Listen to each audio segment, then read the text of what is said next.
এই দৃশ্য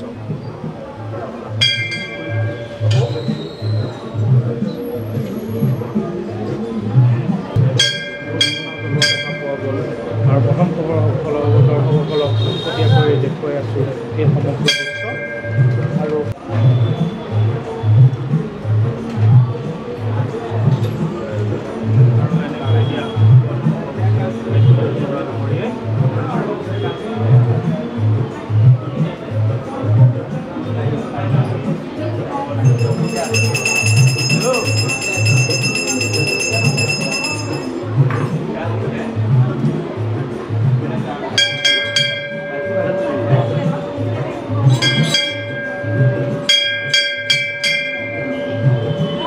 দেখুৱাই আছোঁ সুৰেশ বৰা ডাঙৰীয়া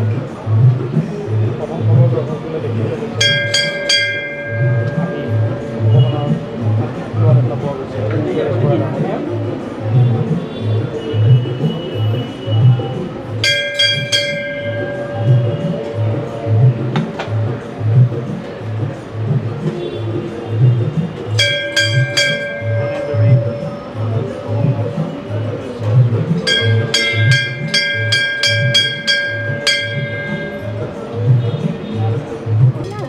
প্ৰথম কথা প্ৰতিজন প্ৰাৰ্থীলৈকে আমি মোৰ ফালৰ পৰা শুভেচ্ছা জনাম ভাৰতবৰ্ষৰ প্ৰতিজন প্ৰাৰ্থীলৈকে আমি শুভেচ্ছা জনাম কাৰণ প্ৰতিজনেই আশা কৰে যে প্ৰতিজনেই জয় হোৱাৰ কাৰণে আশা কৰে কিন্তু জয়টো নিৰ্ভৰ কৰিব প্ৰথম কথা ভগৱান আৰু তাৰপিছত হ'ব নিজৰ অঞ্চলৰ সমষ্টিৰ ভোটাৰ ৰাইজৰ ওপৰত নিৰ্ভৰ কৰিব গতিকে আজি ভাৰতবৰ্ষত আমি দেখিবলৈ পাইছোঁ এতিয়ালৈকে যে ভাৰতবৰ্ষত বিজেপি আগবাঢ়ি আছে আৰু ভাৰতবৰ্ষত বিজেপিয়ে চৰকাৰ কৰিব আৰু শ্ৰীযুত নৰেন্দ্ৰ মোদী ডাঙৰীয়া তৃতীয়বাৰৰ কাৰণে ভাৰতৰ প্ৰধানমন্ত্ৰী হ'ব আৰু অসমতো আমাৰ ৰিজাল্ট খুব ভাল হ'ব আগতকৈও ভাল হ'ব কিন্তু এতিয়া কথা হ'ল কি মই যেতিয়া নগাঁও লোকসভাৰ মই আপোনাৰ কেণ্ডিডেট বা প্ৰাৰ্থী ভাৰতীয় জনতা পাৰ্টি বা বিজেপি মই এইটোৱেই ক'ম যে নগাঁও লোকসভাৰ ৰাইজে যিটো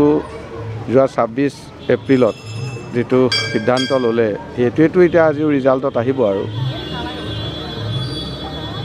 যে ভাৰতবৰ্ষৰ প্ৰায় সৰহ সংখ্যক ৰাইজে বিজেপি পক্ষত লৈছে মই ভাবোঁ নগাঁৱৰ ৰাইজেও বিজেপি পক্ষতে ল'ব কাৰণ উন্নয়ন হ'বলৈ হ'লে আমাৰ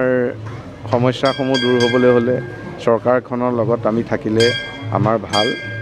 গতিকে যোৱাবাৰ নগাঁও লোকসভা ৰাইজ চৰকাৰৰ লগত নাছিল দিল্লীত বিজেপি চৰকাৰ হ'ল কিন্তু নগাঁৱত আপোনাৰ নগাঁৱৰ ৰাইজে চৰকাৰখনৰ লগত নাথাকিল বিৰোধীৰ জিকিলে আৰু এইবাৰো আকৌ ভাৰতবৰ্ষত বিজেপি চৰকাৰ হ'ব এইবাৰ কি হ'ব এইটো আমি কাউণ্টিং শেষ হোৱাত গম পাম গতিকে মোৰ বিশ্বাস আমি বিজেপি জয় হ'ম ৰাইজে আমাক গ্ৰহণ কৰিব ৰাইজে উন্নয়নৰ খাতিৰত নিবনুৱাৰ সংস্থাপনৰ খাতিৰত দেশখনৰ খাতিৰত বিজেপিক সমৰ্থন কৰিব গতিকে তাকে আশা কৰিছোঁ আৰু সেইটোৱে ফলাফল হওক বুলি আমি ভগৱন্তৰ ওচৰত প্ৰাৰ্থনাও কৰিছোঁ সেইটোৱে ফল আৰু